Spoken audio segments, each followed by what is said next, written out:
nos tinha unidade não, que está enfocada solamente riba a parte de combater crime organizado. Essa é a corpo policial tem uma unit georganiseerde criminaliteit.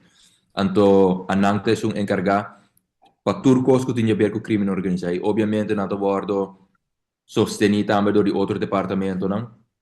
Ora, de trata investigação aqui, botinha parte tático, botinha parte operacional e botinha parte de informação. Dus, nada hora sostenido também em caso aqui do Bureau Criminele Inlichtingen. Então, depende de índole de investigação, nada trago tour partners também. Dus, esse aí nós tem em place, cava.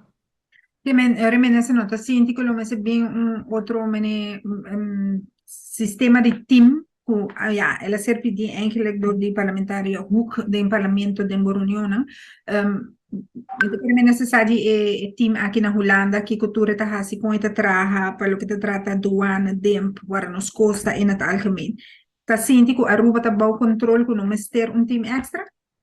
No, mi da chiede, foral mirando e reto non conosco worden confrontato con ele, pelo que está escassidade de capacidade dos recursos humanos, e não está factível, e não está eficiente se nos lança demasiado team. Porque cada team, lo mestre tem, tudo é diferente tipo de funcionário.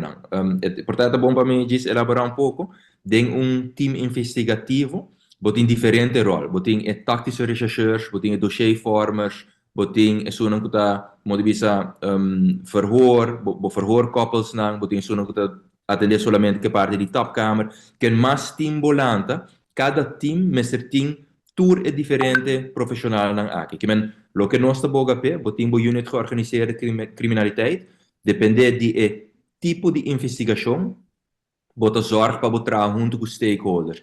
E esse é algo usual acaba. Nós trabalhamos junto com o Bureau Financiero Onderzoek. Se é caso, por exemplo, que tem toque financeiro, toque de fraude, pelo que está imposto, etc., bota trabalhar junto com o DEMP. Bota trabalhar junto com o Marechaussee, bota trabalhar junto com o RST.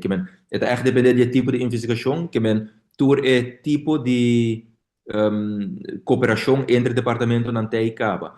E para mim, vooral hora de trata crime organizado, tem algo que nós chamamos stuurgroep, a base de informação, tem uma escorrência de bordo assim, door die stuurgroep aqui. A stuurgroep aqui te consiste de tour é top de justiça, Ministério Público, Corpo Policial, RST.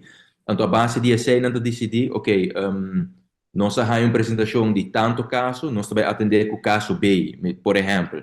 Então, para nós por atender bom com o caso B, nós precisamos de tour especialismo aqui. Então, eu harei botar acerca meia hora turbo partners, dus DEMP, Marechaussee, cita necessário. Que de forma aí, botar atender com o tour aspecto de investigação.